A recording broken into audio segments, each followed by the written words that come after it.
Halo semuanya, berjumpa lagi dengan saya di sini di channel membahas saham Indonesia, dan kali ini saya akan membahas potensi Indonesia ke frontier market ya. Setelah IHSG hampir turun 42% sejak awal tahun ya. Dengan penurunan sedalam ini, apakah IHSG akan ke frontier market atau tidak? Langsung kita bahas ya. Nah, pertama-tama saya akan membahas dulu keluhan dari MSCI terhadap Indonesia. Keluhan ini disampaikan pada tahun 2025. Keluhan pertama, hak yang sama bagi investor asing. Informasi terkait perusahaan tidak selalu mudah tersedia dalam bahasa Inggris.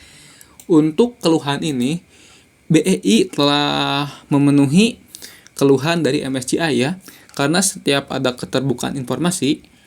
Jadi ada dua dokumen ya. Pertama dokumen bahasa Indonesia, kedua dokumen bahasa Inggris ya. Jadi masalah ini udah clear. Kedua, tingkat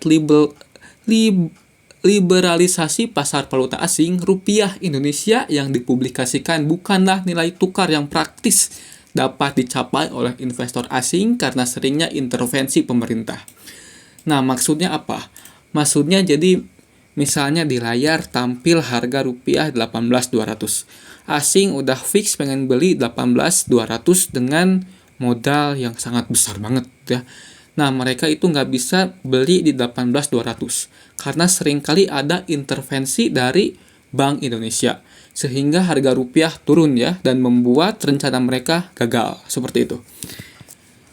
Selain itu, tidak ada pasar valuta asing luar negeri yang efisien dan terdapat kendala pada pasar valuta asing dalam negeri. Misalnya transaksi valuta asing harus dikaitkan dengan transaksi sekuritas. Apa maksudnya? Maksudnya tidak ada pasar valuta asing atau pasar forex rupiah di luar negeri ya. Sekalipun ada, spreadnya sangat lebar banget. Lalu jika dalam negeri, para manajer investasi ini harus memiliki bukti bahwa mereka akan memakai uang tersebut untuk membeli saham atau membeli obligasi ya. Jika mereka hanya menyimpan rupiah doang, itu nggak bisa. Untuk spekulasi itu nggak bisa, nggak diizinkan ya. Dan untuk kasus ini masih belum diperbaiki oleh BEI dan Bank Indonesia ya. Alur informasi pasar saham bahasa Inggris ini sudah terpenuhi. Lalu clearing dan penyelesaian fasilitas cerukan untuk investor asing masih dilarang juga. Kemampuan pengalihan. Ini untuk kemampuan pengalihan masih dalam kasus-kasus tertentu ya. Untuk peminjaman saham nih, masih untuk 90 kontrak pinjaman harian.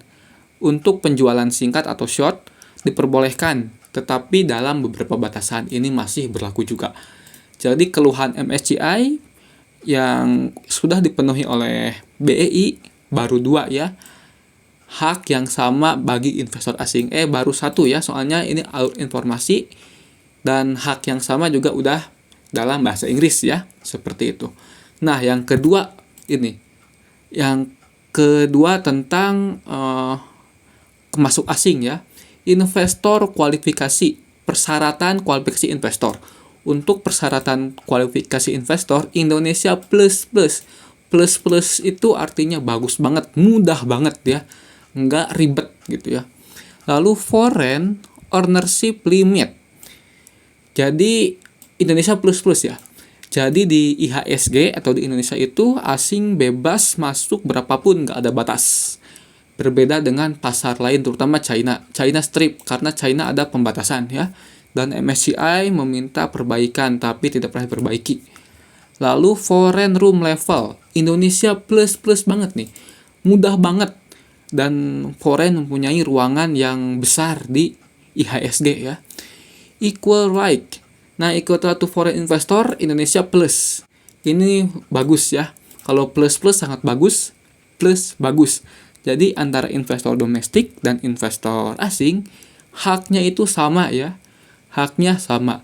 Berbeda dengan di Thailand strip nih. Karena Thailand untuk asing dan untuk domestik beda. Dibedakan haknya, hak suara gitu ya. Lalu capital flow. Untuk Indonesia plus plus, bagus banget nih. Foreign foreign exchange tadi tentang pembatasan rupiah ya. Jadi rupiah dibatasi hanya boleh dibeli untuk saham atau untuk obligasi ya. Sehingga MSCI meminta perbaikan tapi belum pernah diperbaiki. Lalu investor registration bagus banget, gampang banget registrasi di IHSG ya. Market regulation, untuk regulasi ini bagus banget Indonesia ya, sampai plus nilainya, bagus banget. Untuk arus informasi di Indonesia atau IHSG plus, artinya bagus. Lalu untuk penyelesaian transaksi di Indonesia bagus ya, plus 1. Kustodian di Indonesia bagus banget, plus 2 nih, plus 2 ya. Nah, untuk registry ini bagus banget, plus 2 juga. Untuk trading saham, jual beli saham, plus bagus banget juga. Untuk transfer ini transfer masih strip ya. MSCI meminta BEI untuk memperbaiki transfer saham ya, agar asing bebas untuk transfer. Lalu peminjaman saham plus bagus. Untuk short plus juga ya, tapi untuk retail nggak tersedia nih, untuk asing tersedia. Available of investment instrument, ini bagus banget, plus Indonesia ya. Stability of institutional framework, bagus, plus ya.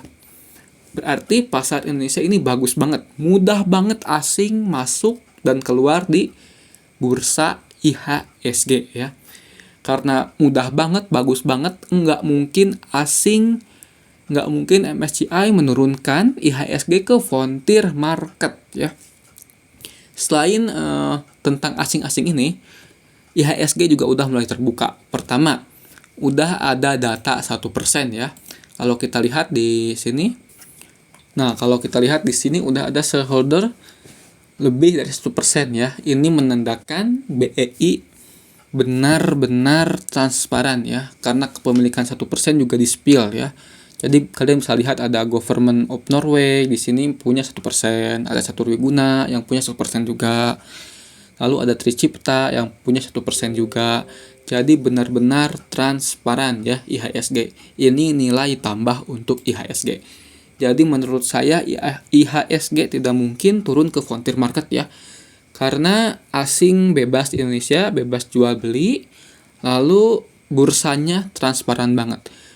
Kalian mungkin penasaran, kenapa Pakistan ditendang dari MSCI? Langsung saya bahas di sini ya. Nah, di sini MSCI akan mengklarifikasikan ulang indeks MSCI Pakistan dari pasar berkembang ke pasar perbatasan ya. Pasar perbatasan itu frontier market, seperti itu. Nah, meskipun pasar ekuitas Pakistan memenuhi persyaratan aksesibilitas, Indonesia juga aksesibilitasnya bagus banget ya. Pakistan juga bagus nih, Pakistan katanya.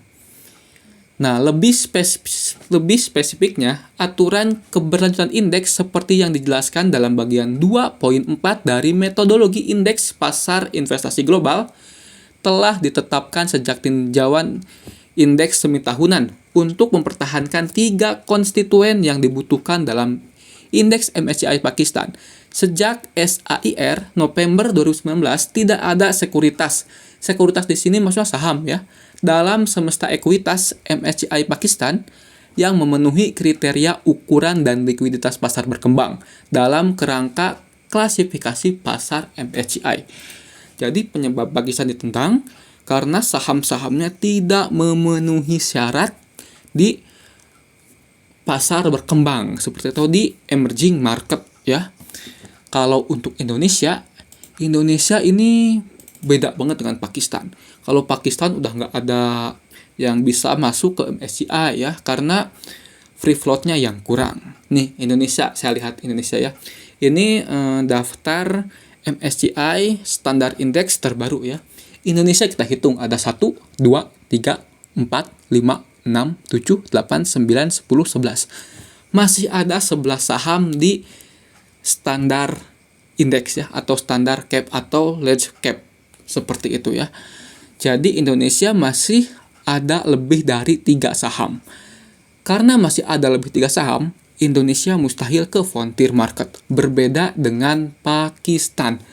Pakistan ditendang atau diturunkan ke frontier market karena tidak ada lagi saham yang memenuhi syarat. Nah, ya tidak ada saham yang memenuhi kriteria ukuran dan likuiditas pasar berkembang dalam kerangka klasifikasi pasar MSCI. Jadi kesimpulannya, IHSG 90% masih bertahan di emerging market. 10%-nya karena masalah ini. Nah, masalah tingkat liberalisasi pasar valuta asing. Cuma ini doang masalahnya, yang lainnya bagus banget. Jangan lupa share video ini, like, dan bagikan ya. Terima kasih telah menonton.